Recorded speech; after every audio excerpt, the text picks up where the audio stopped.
पहले वाली वीडियो में हमने प्रत्यय का जो भेद है कृत प्रत्यय उसको पढ़ा था और अब हम ले रहे हैं प्रत्यय का जो दूसरा भेद है तदित प्रत्यय। जैसा कि मैंने आपको डेफिनेशन में बताया था, क्रिया को छोड़कर अन्य समस्त शब्दों के साथ लगने वाले, यथा संज्ञा के साथ लगने वाले, सर्वनाम के साथ लगने वाले, विशेषण के साथ लगने वाले जो प्रत्यय होते हैं उन्हें तदित प्रत्यय कहा जाता है। और उनसे बने हुए जो शब्द होते हैं उनको तदिदांत कहा जाता है। जैसे कृत प्रत्यय से बने हुए शब्दों को कृदंत कहा जाता है, वैसे तदित प्रत्यय से लगकर नए जो शब्द बने उन्हें तदिदांत कहा जाता है।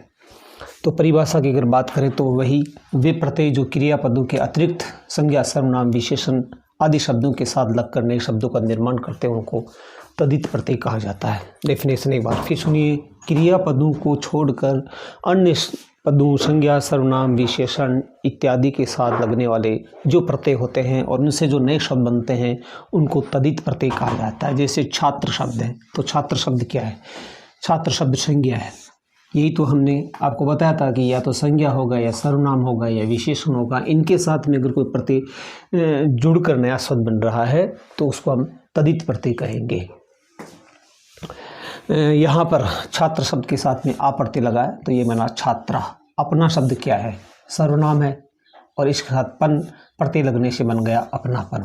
मीठा शब्द क्या है? विशेषण है और इसके साथ में आस प्रत्यय लगने से मीठा सा शब्द बना। तो क्रिया को छोड़कर अन्य शब्दों के साथ लगने वाले प्रत्यय को तदित प्रत्यय कहा जाता है। तदित प्रत्यय के 6 भेद हैं। नंबर 1, कृतवाचक तदित प्रत्यय। वे प्रत्यय जो किसी संज्ञा या सर्वनाम, विशेषण शब्दों के साथ जुड़कर कर्तावाचक शब्द बनाते हैं। क्या बनाते हैं? कर्तावाचक शब्द बनाते हैं, उनको कहा जाता है कृतवाचक तदित प्रत्यय। जैसे सोना के साथ आर प्रत्यय जोड़ा तो इसे बना सुनार। सुनार शब्द क्या है? कर्ता है, कर्ता। तेल शब्द के साथ ईस प्रत्यय लगा तो क्या बना? तेली। तेली भी क्या है? कर्ता, कार्य को करने वाला कर्ता। ये तो आप जानते ही हैं।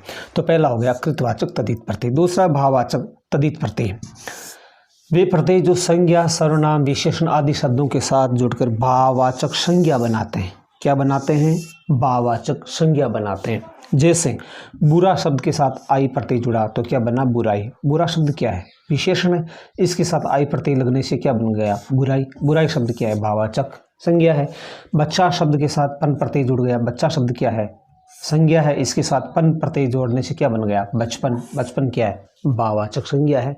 तो जो संज्ञा, सर्वनाम, विशेषण आदि शब्दों के साथ जो प्रत्यय जुड़कर भाववाचक संज्ञा का निर्माण करते हैं उसे भाववाचक तदित प्रत्यय कहा जाता है।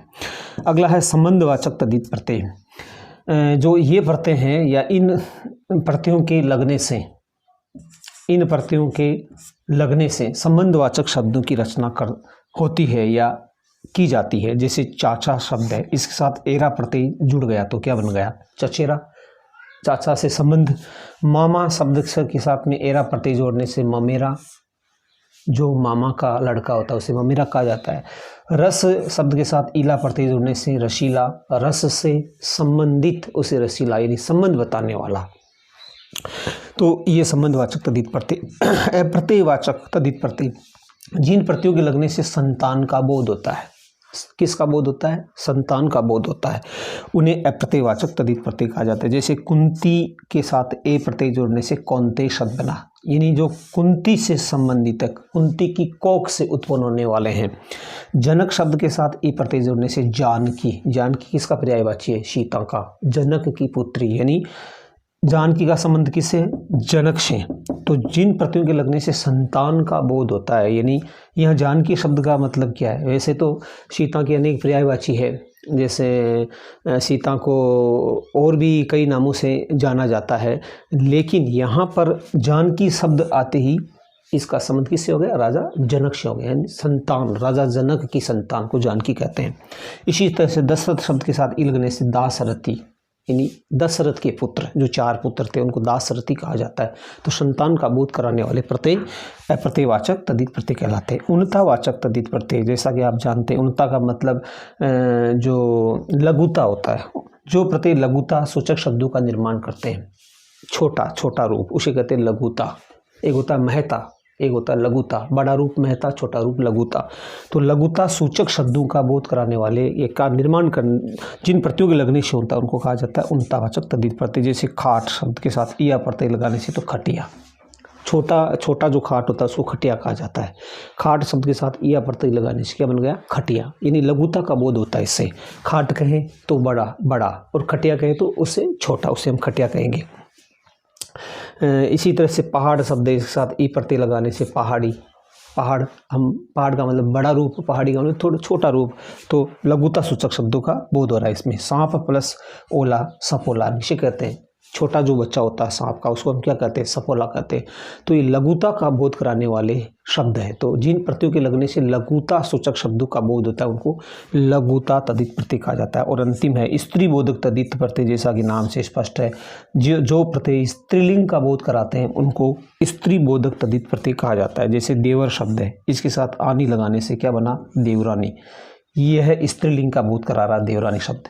जेठ शब्द है, इसके साथ आनी प्रत्यय लगाने से क्या बन गया? जेठानी। ये भी स्त्री बोधक शब्द है, स्त्रीलिंग का बोध करा रहे हैं। शेर शब्द के साथ नी लगाने से शेरनी शब्द बनाया, ये भी स्त्रीलिंग का बोध करते हैं।